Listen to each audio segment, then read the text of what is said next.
So Israel came out and said that the main reporters everyone's been paying attention to, Basan, Plestia, Motaz, are all a part of Hamas's propaganda team, which means they're a part of Hamas. And this is a lot more dangerous than the regular misinformation propaganda that we've been seeing already. Like the soldier on IDF's TikTok who was trying to rebrand girl math to Hamas math. By saying that these reporters are part of Hamas is labeling them as terrorists for recording their lives in Gaza. And I know a lot of you probably saw the video where Basan was reacting to them bombing outside the hospital doors that she had just been at 2 minutes ago. And I think it's also really important to remember Israel can see exactly who they are targeting. Every single rocket, every bomb is intentional. And I honestly feel like it's really not a coincidence that they bombed right where Bisan was after labeling her a terrorist.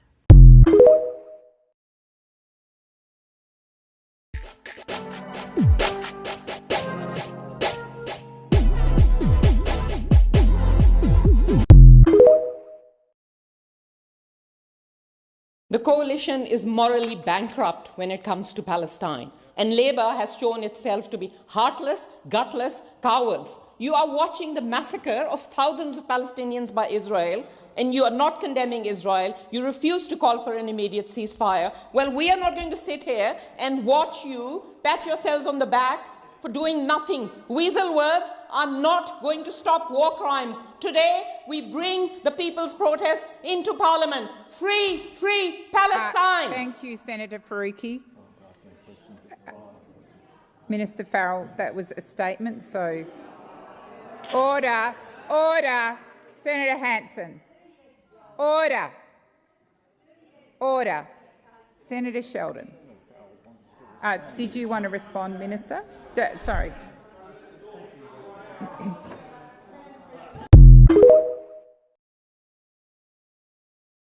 Raising up your mom in Tamil. Oh, auntie, unga பொண்ணுக்கு தமிழ் பேச தெரியாதா?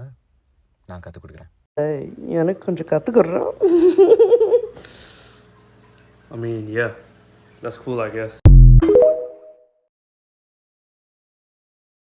If you were to offer me all the money in the world or the opportunity to get revenge on anybody who's wronged me, call me Mr. Eye for an Eye. There is nothing I love more in this world than revenge.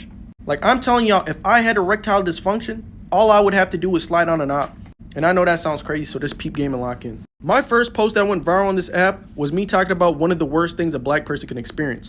And in the video, I was talking about a black homie I had who would do anything for white validation. Me and my homies even asked him, do you think George Floyd was murdered? And he said no. And this dude right here, Jeffrey Mead, stitched my video just tap dancing for the white man. And at the time, he only had 500,000 followers. Now he got 1.6 million. And out of those 1.6 million followers, only 6 of them bought his hoodie. And that shit's so funny to me because anytime he posts a video of black people doing something they shouldn't be doing, it's these white Facebook moms talking about, oh my God, you're so smart. You're the voice of reason. But really, they don't give a fuck about you, Jeffrey. Jeff, they only use you as a mouthpiece for their white supremacy. Because I could say, oh, I hate black people, those big lip spear chunking monkeys. And we all know a white person can't say that. But when I say it for them, they could go post it on any social media platform they want. They could be like, hey, you can't call me racist. The black guy said it. This is the equivalent of telling on the Underground Railroad and they make you the star of Django Unchained. You ought to be ashamed of yourself. Fox News is Zionist news. Corporate Zionist news. You're fully... You know what his hat says? It says USS Liberty. How many of you guys are familiar with that? The USS Liberty was a U.S. Navy ship that was attacked by an Israeli fighter jet and Israeli torpedo boats. It was attacked for no reason whatsoever. This took place on June 8th, 1967. It killed 34 U.S. crew members and it injured 171. Of course, the ship was heavily damaged as well. It didn't sink, but it was heavily damaged. So what did Israel do to try to make the situation better? Well, they issued a formal apology to the U.S. for attacking the ship for no reason whatsoever, and then they gave financial restitution to the victims' families of which they murdered.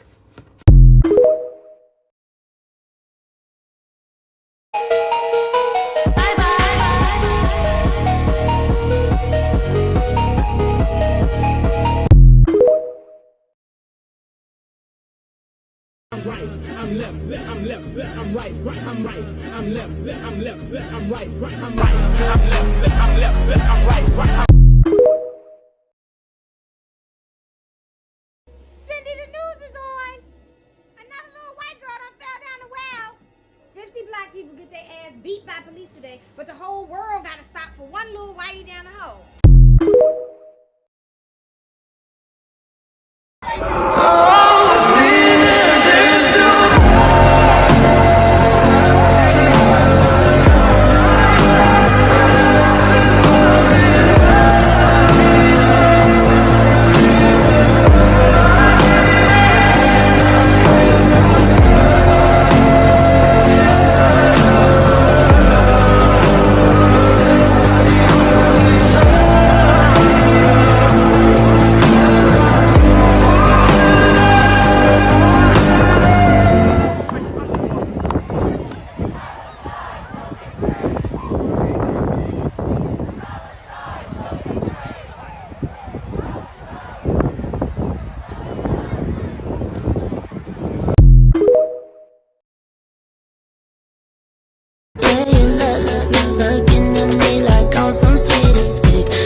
We need complex female characters.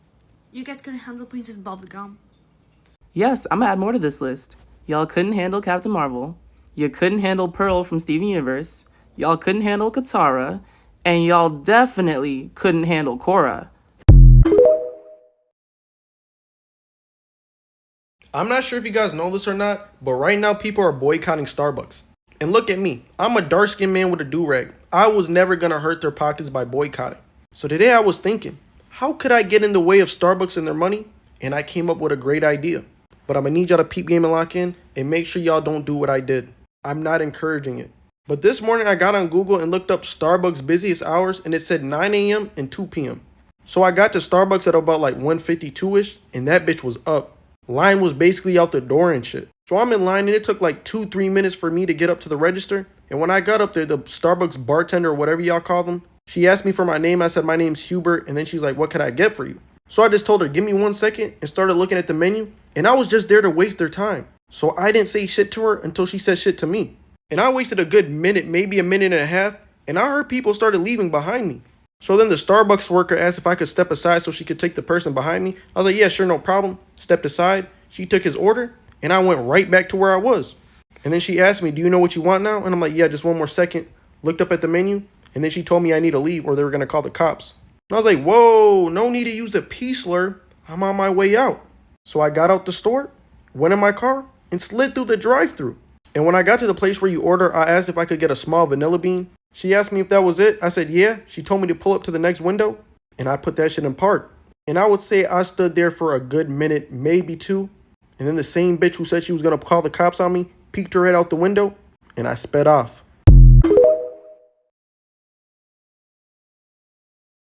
The Icha people are the oldest branch of the Hani ethnic minority. Their women are known as the earliest wearers of mini shorts in China, as it makes hard labor more manageable. The Icha have a unique perspective on love and maintain open relationships. Even after a woman gets married, she is free to date other people and even bring her lovers home, as long as she doesn't have children. Every time a Icha woman wants to get remarried, her new husband must pay double the bride price of her past marriage. Hey guys, so I want to talk to you all about what is going on in Sudan right now. And in also talking about what is going on in Sudan, I want us to continue talking about Palestine and to continue talking about the Congo. For those of you unaware, Sudan is on the brink of collapse. The people of Sudan are experiencing a horrifying humanitarian crisis. About 1 million people are displaced every month. Levels of sexual violence are on the rise. There has been complete breakdown of the healthcare system, and more than 6 million people are facing famine. Now, the current crisis started on April 15th, 2023, when armed clashes broke out in the capital city of Sudan following days of increased tension regarding a proposed transition to a democratic government. The security situation quickly deteriorated, which resulted in hundreds of deaths, including 18 humanitarian aid workers. Armed attacks also spread to other cities, and it left thousands upon thousands of citizens trapped in their homes, trying to shield themselves from the fighting. They had no electricity, they were unable to venture out, they were worried about running out of food and drinking water and medicine. Sudanese people also have limited or no access to healthcare services. The World Health Organization has reported 25 deadly attacks on healthcare facilities, with many other facilities stretched beyond capacity and nearly non-functional due to staffing issues and lack of supplies. Along with lack of supplies, there are acute shortages of food, water, fuel, and the prices of essential items and transport are sharply increasing. There has also been tons of forced displacement, all in Africa.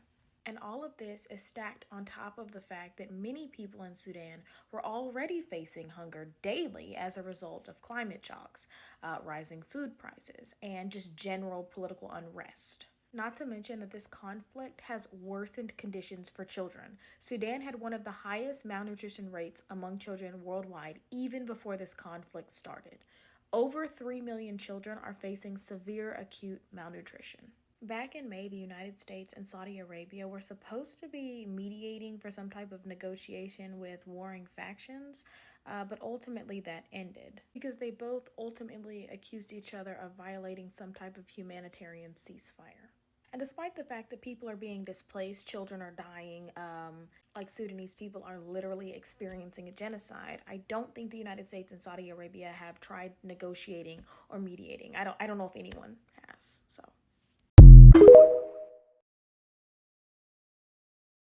I find it crazy some of y'all are complaining about a Starbucks boycott. One, because it's an easy ethical decision. They are a terrible company. And number two, a lot of y'all are broke. You can't afford a $6, $7 coffee in the first place. This is an easy decision.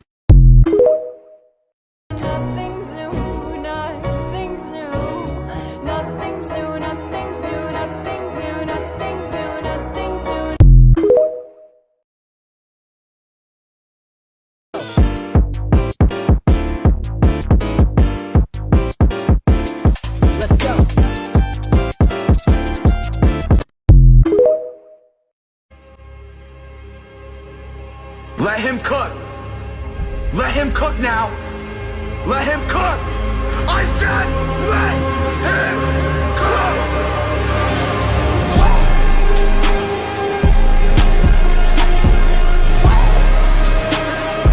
cook. Do you actually know what genocide is? Hi, I'm Abiola Goro, and this is DSR in a minute or less. And the term genocide has popped up a lot more in modern media, especially on the news, in the wake of everything happening in Palestine. Now, a genocide is considered to be a series of violent, intentional attacks that have a goal to eliminate a population, whether that be by significantly diminishing that population or just in whole getting rid of them. And these populations can include groups by race, nationality, ethnicity, religion, and so many more. Now, genocide is not new. As a matter of fact, you can trace so many genocides back to different parts of history. But right now, the reason why the term has resurfaced is because of the active, undeniable genocide that's going on in Palestine. There are also other genocides happening in the world right now, in Myanmar, which has been going on for a few years, Darfur, and the potential Armenian genocide that is looming. Now, genocide happens in 10 different stages, and I don't have them all memorized, but a few of them that are very important to note right now are dehumanization, extermination, denial, and classification. What those mean are you take a group of people and you put them in a category as other. You dehumanize them to make them seem like something that is not deserving of humanity. And this has happened so many times, especially when it came to Nazi Germany. They ended up referring to Jewish people as rats. And previously, they referred to people that were in Herero and I'll tag the other one here. I'm so sorry that I forgot that, y'all. In southern West Africa as cockroaches. And so when you take a person and you treat them and turn them into an object that we typically really wouldn't care about, it gives leeway to then kill them. Now, another part of this that's really, really, really important is understanding that history repeats itself. That's why these stages exist, because history is always able to be understood and identified early on if you look enough for the resources. What's going on in Palestine isn't new. It's been happening for a very long time. So we're going to continue these conversations, and I hope you all begin to understand and get familiar with these terms as we talk about this. That's all for now. Bye.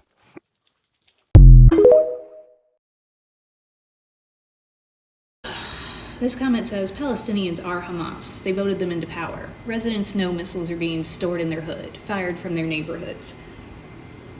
Yeah, babe, you should probably check your math because almost half of the current population of Gaza are children under the age of 18, which means not only were they not old enough to vote almost 20 years ago when Hamas was elected, they didn't even exist. And of the half of the population that was alive then, half of them weren't old enough to vote, which means one quarter of today's current population of Gaza was not only alive, but also old enough to vote for Hamas, and they weren't particularly popular at the time.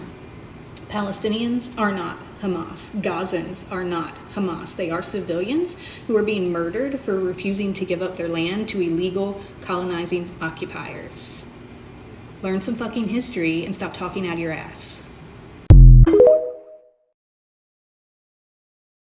You know, one of the things I found so funny about the racists getting really angry at there being a black Little Mermaid was this idea that mermaids don't exist outside of European mythology, when obviously they do. Kind of like the River Mama in Jamaican mythology, because yeah, there are black mermaids. The River Mama guards the Rio Cobra in Jamaica, and she is said to sit on the banks combing her hair, and then if men see her, they fall into a trance and walk towards her, and then she reaches out and snatches them by their ankles and drags them into the water. But she can't be captured herself because all the fish are her children. So if she's taken away from the river, all the fish die, the rivers all dry up, the land, it suffers. And I always thought it would just be so cool if someone would write a story about the River Mama. Like, wouldn't that be really dope?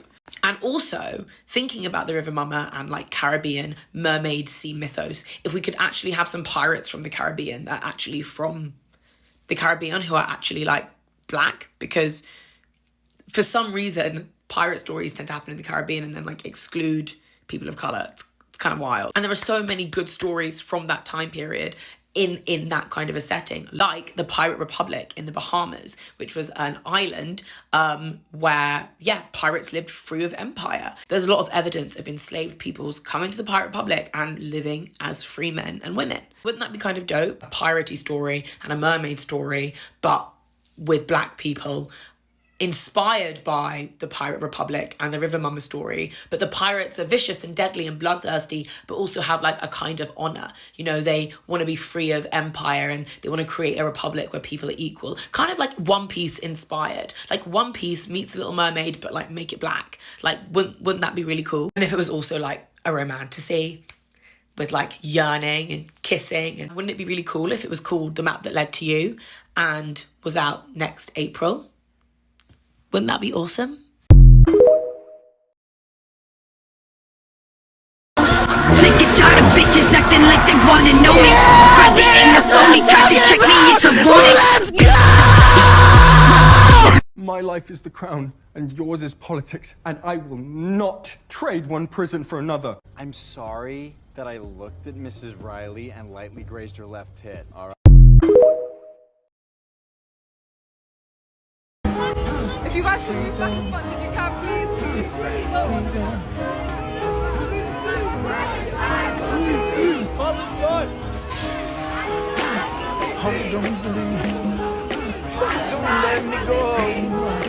I'd like to begin my cordial today by acknowledging the people of Palestine who have been under the brutal oppression of Israeli apartheid for the last 75 years. To the Palestinians who have survived the occupations of their lands by a colonial force for the last 56 years. To those that have fallen at the hands of one of the greatest injustices we have witnessed in the last 80 years, we acknowledge you. We're all aware of the atrocities that we are witnessing.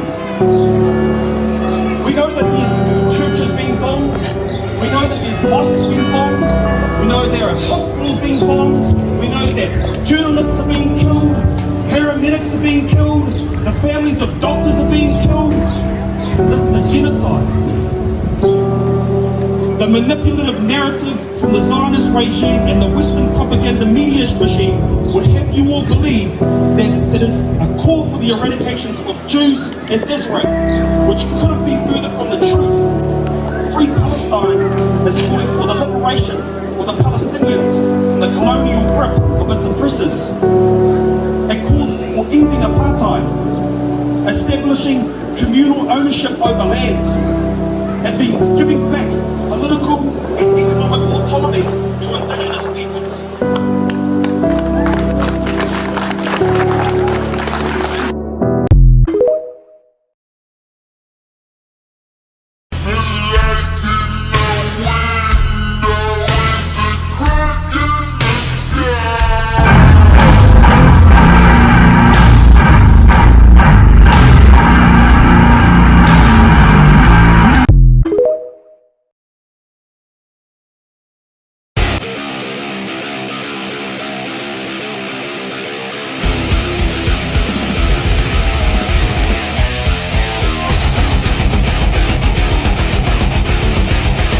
Since I've been very loud about my support about Palestine, I've received a lot of very interesting comments, and I want to go through a couple of them. The first one, because I am openly gay and trans, is obviously pinkwashing. Basically painting all Palestinians as violent transphobes and homophobes who would kill me for just being gay and trans around them. First of all, no amount of transphobia or homophobia will ever justify genocide towards a people.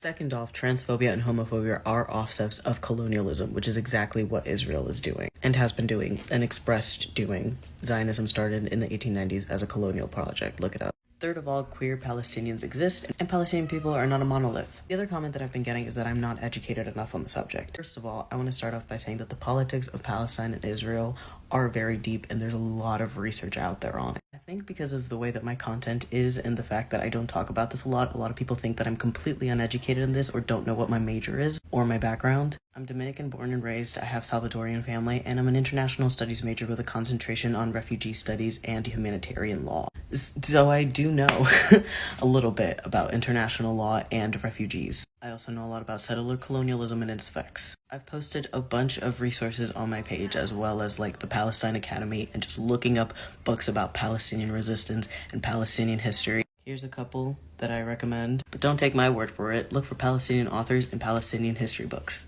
Read them. And the last thing I want to talk about is not so much a comment, but definitely a sentiment that I feel comes across in a lot of comments. The last comment that I see a lot is the fact that without Israel, where would all the Jewish people go? And here's a really big talking point that I've literally explicitly written down on the resource page that I made. I wrote this explicitly on my resource page, but I am an anti-Zionist. I don't believe Zionism is a good thing. Christian Zionism is still a thing. I am also against that. I have nothing but love and admiration for Jewish people because Jewish people do not equal Zionism.